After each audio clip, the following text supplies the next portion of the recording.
On est nul.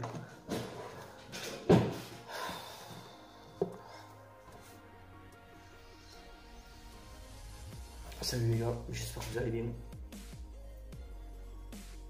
Non mais voilà, encore une victoire, encore une défaite dans le compteur. Voilà, 8 défaites sur 9 matchs. Qu'est-ce qu'il y a à dire sur ce match? Il a été totalement raté. Une catastrophe. Le score final était de 44-8. On a failli passer encore un essai de plus pour les Anglais. On a failli se faire humilier encore plus. Déjà que c'était une humiliation, mais là, ils allaient égaler un record qui était égalé depuis 1911.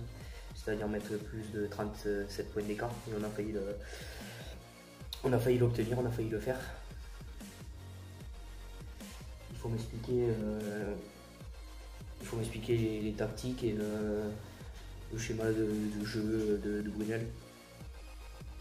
Parce qu'on peut lire, hein, on peut critiquer Guinoves, mais lui il fait pas mieux. J'ai les statistiques à côté, il ne fait pas mieux du tout. Il fait pas mieux. Déjà, Guinoves, il a sur 7 matchs, je sais plus combien de matchs il a fait, mais il a eu 7 défaites, il a eu 33% de victoire. Brunel est à 25% de victoire. Voilà, une défaite sur 9 matchs. Ensuite, 221 points encaissés, voilà, c'est-à-dire une moyenne de 28 points par match. Moi je dis que si on continue comme ça, la cuillère de bois, et bien pour cette année elle est pour nous.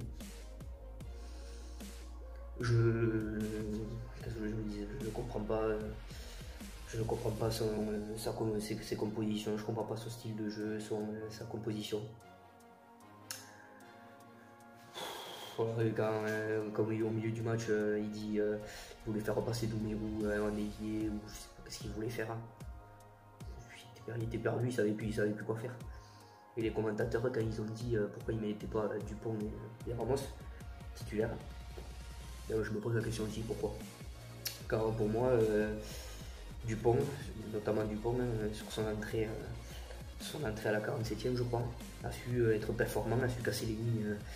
Quelques fois casser les lignes anglaises, a su mettre son jeu, c'est-à-dire mettre ses petits crochets qu'il aime bien, saisir des intervalles, des petits espaces qui laissaient les Anglais, parce que là, les Anglais, on connaît leur défense qui sont imbattables. On est très peu allé chez eux. Pour moi, Dupont a été le meilleur ce soir.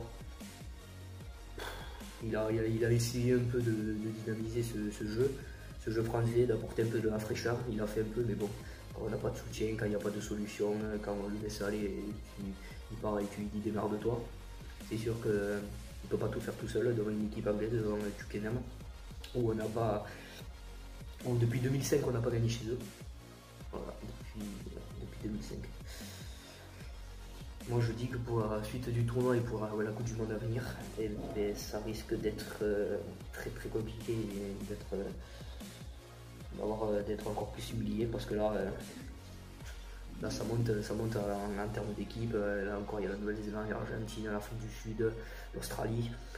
Encore là oui, peut-être qu'il y a des grosses nations, mais à la Coupe du Monde il y a les meilleurs encore plus. À cause de ses performances, on est 10e à l'équipe mondiale. Voilà, c'est le pire classement de l'histoire du rugby français. 10e place, où on a quand même le Fidji devant nous. Je pense qu'il faut se remettre en question quand on voit qu'on a le Fidji devant. Après, les équipes qui sont devant nous, c'est mérité. Franchement, quand je vois que c'est Nouvelle-Zélande en premier, bon, ça c'est mérité. Après, c'est fait l'Irlande et tout. Mais quand on voit qu'on a le Fidji derrière, on a juste le Japon derrière nous, on a la Géorgie. Franchement, on peut se poser des questions. Soit tu vires Brunel, ou soit tu lui demandes, tu lui mets un petit coup de pression pour nous faire au moins gagner une victoire dans ce tournoi de destination. Parce que ça fait vraiment très très très très peur. Ouais. Est-ce qu'on devrait, comme j'ai dit, est-ce qu'on devrait continuer à jouer dans ce tournoi de destination si on a une petite chance au moins de ne pas finir dans les deux derniers? Clairement avec le jeu anglais qu'ils ont produit, je vois bien les Anglais gagner le tournoi de destination, clairement. Et peut-être le Grand Chelem. Et pour nous, ça risque d'être très compliqué parce que je sais pas quand le prochain match, je sais pas si c'est contre l'Écosse ou l'Italie, mais quand ça va être contre l'Écosse. Moi aussi là pour l'Écosse, même s'ils sont sur 2 défaites d'affilée, il me semble. C'est une équipe eux, qui ne baisse pas les bras, qui se connaît parfaitement, qui sait mettre son jeu en place et ses tactiques en place. Alors que nous, j'ai l'impression que chaque match, on change d'équipe. Et on ne sait pas jouer ensemble alors que c'est les mêmes joueurs. J'ai l'impression que chaque match, ils se découvrent.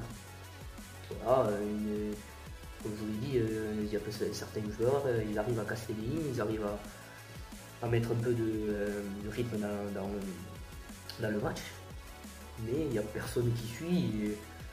On fait des fautes de main, on fait des fautes inutiles, on perd les ballons en touche, on perd les ballons à la mêlée. Dans le match d'Angleterre, 6 essais à 1. On peut rien dire, on constate et puis c'est tout. Je ne sais même pas s'il y a beaucoup de personnes qui vont continuer à regarder le rugby et tourner à destination. Parce que c'est une pauvreté, c'est fou quoi. J'espère qu'ils vont se remettre en question, qu'ils vont enfin communiquer, s'ils le font déjà, remettre ce bloc en place, remettre cette cohésion, cette confiance. J'espère, parce que sinon, ça va, la cuillère de bois, moi j'aimerais pas la prendre, parce que alors là, ça va se faire encore plus humilier. Que dire de plus? Ben voilà, je vous ai tout dit. Hein. Se remettre en question. Un pote à moi dans ma classe avant ce match, je crois que c'était vendredi, il me disait ouais, tu vas voir, ils vont prendre une tollée, ils vont prendre 20 points d'avance, 25 points d'écart, quand même tu vas respecter s'il te plaît un peu. Et bien au final, il a raison. Pourtant, c'est un fan de foot et tout, le rugby, il connaît rien. Demain, là, je vais entendre me parler, ouais, tu vois, j'avais raison et tout. Je lui ai fait, ouais, ben, t'avais raison, et l'Écosse, ça va être pareil. Hein. Si vous voulez lui suivre, il fait de bons pronos aussi. Tristan Duzac. Je vous mettrai son Instagram et son Snapchat. Enfin, il fait plus trop de paris sportifs, mais bon, des fois il arrive, il gagne quand même.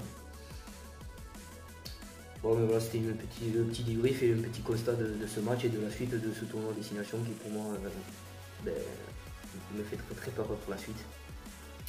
N'hésitez pas à liker la vidéo, ça fait toujours plaisir et à la partager. J'ai fait quelques modifications sur ma chaîne, j'ai réussi à faire une bannière. J'ai mis en place voilà, une bannière, j'ai réussi à faire des petites miniatures pour chaque vidéo. Dites-moi dans les commentaires si ça vous plaît, si je continue à le faire. Allez, c'était Martin 31. Ciao.